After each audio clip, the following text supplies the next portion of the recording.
Hello, neighbors. Thank you for joining me. It is Tuesday, September 23rd, 2025, and I'm just about to pour a cup of tea. I was waiting for it to cool off as much as it could. It's not going to cool off, so I'm going to try not to burn my tongue as I talk to you guys tonight. But tonight is one of my favorite topics ever. Something you might not know about me is that when I started college at age 35, I really wanted to be a high school history and social studies teacher. And that didn't pan out. Some friends, good friends, talked me out of being a high school teacher, and I'm kind of glad that they did. But while they were talking me out of it, they said, get a degree in what you want to teach. So I got a bachelor's focused in history and political science, and I love it, and I'm super happy. And that's one of the ways I got here. So tonight, I'm going to share with you my favorite lesson from Poli Sci 101. I'm going to adjust my camera a little bit here. Sorry about that. Okay. So on the first night of Poli Sci 101 with the amazing instructor Kevin Doherty, who I always called the professor because he was my favorite, he asked what seemed like a very simple question. And I thought, oh my goodness, this class is going to be so easy. So I always sat in the front row in every class I ever had the option to do that in. And he asked the class, okay, everybody, who can tell me what the word politics means? Up goes my hand very proudly. What I didn't realize is everybody's hands behind me went up too. He calls on me first. And I said very smugly, politics is the word we use to describe government and world affairs. And he says, okay, good. And he calls on the next kid who basically gave the same answer. He's like, okay, great. And you? And he calls on a third person, and like he called on like 4 or 5 of us, and we all gave essentially the same answer until we started looking at each other like, what? I mean, we all just gave you the answer. What do you mean there's more to this? Oh yes, there's a lot more to it. So essentially the word politics can be broken down into 3 to 5 words. The first 3 being the most important. Those 3 words are who gets what. Again, who gets what. The next 2 words are when and how. And that comes from an author named Lasswell, who wrote a book with that title, Who Gets What, When and How, in something like 1936, I believe. And when you look at politics through that lens of who gets what, ultimately you start thinking about things like who gets a school and who gets a prison, who gets a bright, shiny grocery store with fresh organic fruits and vegetables and a seafood case, and who gets a Dollar General, and who gets something like a beautiful credit union or bank, and who gets a payday loan store, who gets a church, who gets a liquor store, who gets a city park, who gets a parking lot. And when you start looking at politics from that lens, and not only as something government does, you start to understand politics a lot better. Sorry, I'm going to shoo away a mosquito that should be dead by now, but it's not. So, who gets what? It's a very, very powerful way to describe the word politics. And I'm hoping that everybody watching tonight will think about that in their daily life as you go about. Obviously, if you're watching this, you have some interest in, the average definition of politics being something having to do with government affairs. But when you talk to people and they say things like, oh, I'm not into politics, I don't talk about politics. Yes, they do. They just don't realize it. And we all need to talk about politics. We need to talk about who's getting that school and who's getting that prison and who's getting, sorry, I have to adjust here because the mosquitoes are getting me. I have to cover up my legs with my skirt. Who's getting what and why and when and how. So I very much encourage you to take some time to really think this one through and think about how this works in our own community, as just a little area, and then how it works in, say, our county and then our state and our country.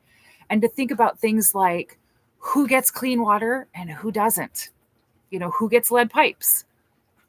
Actually, it's something I'm going to be thinking about in terms of how I will try to help influence when and where we change our pipes. There's still a lot that need to be done. Well, how are we going to prioritize that?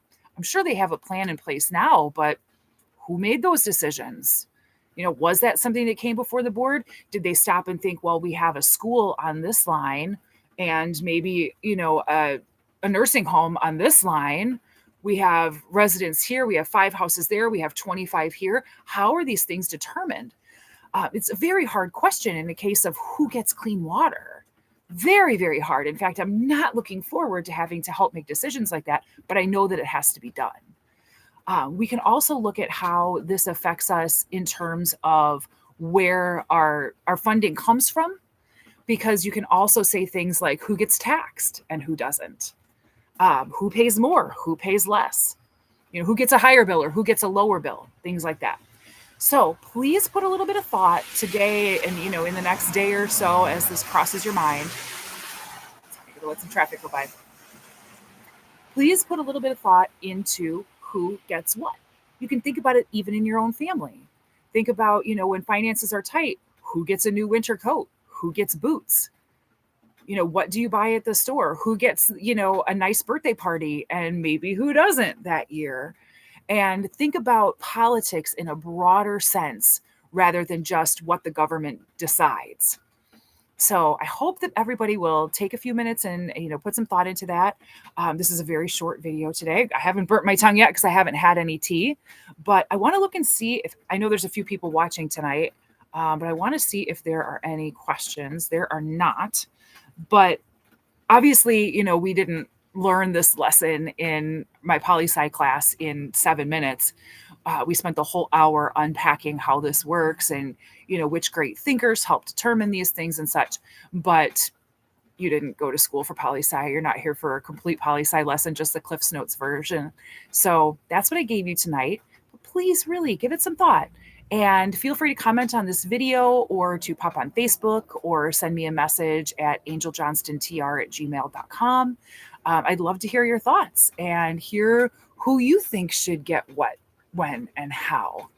So thank you for taking a few minutes with me tonight, whether it's September 23rd or if you're watching this at some other time. And thank you for giving me an outlet to express my teacher's heart a little bit, because I really appreciate it. I keep saying that I'm going to refilm the government structure video because that's the one where I tried to screen share and I blew my feed. I really need to get that done. And I think I'm going to get that done in the next couple of days. The hardest part is keeping it from being 3 hours long because it took me a whole semester to learn it. But I'm going to do my best and I'm going to try to get that video up. I would love to be able to share it with folks when they say things like, I don't like how 131 got changed. And, so I can sort of share with them that there's nothing we could have done about that. Okay, I'm seeing a question here. Hold on.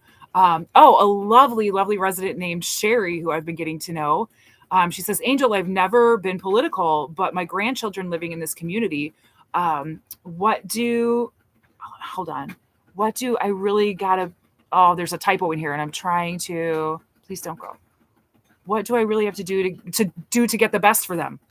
So what you can do to get the best for your kids, your grandkids, and everybody else who lives here is find 1 or 2 things that are really important to you and focus on those things. You can't do it all. Nobody can do it all. And show up for those causes. Sherry, you and I have talked a little bit, but I don't know exactly what your concerns are or maybe what your top 2 might be. But I would say pick 2 max, maybe 1 if you're really, really passionate about it, and ask around. Find out, is there already a nonprofit working on this mission? Is this already something the city has either chosen to take part in, and work on, or chosen to ignore? And either way, start showing up at City Hall. You're about to have a very accessible neighbor who's going to be on YouTube and out in the community. So I am going to be begging people to come to City Hall with their concerns, and don't feel like, you're coming up against this body. And, if you're not a great public speaker, it's okay. Just go up there and share your heart with us. Not everybody is a great public speaker, and that's okay. Make some notes. That's okay too. You can send emails to the commission. If you just go to the city's website and click like at the top bars, you can find one that just says City Commission and it tells you everybody's email. Please send emails. It's a lot easier to push for something when we know that a lot of constituents are all in favor or against something that, the city has an opportunity to decide. So that's what I would say to do. Pick one or two things and focus on them and put the effort in to come and bang on the door at City Hall. I'll be very happy to see you there. So thank you, Sherry, for your question. Again, thank you everybody for watching.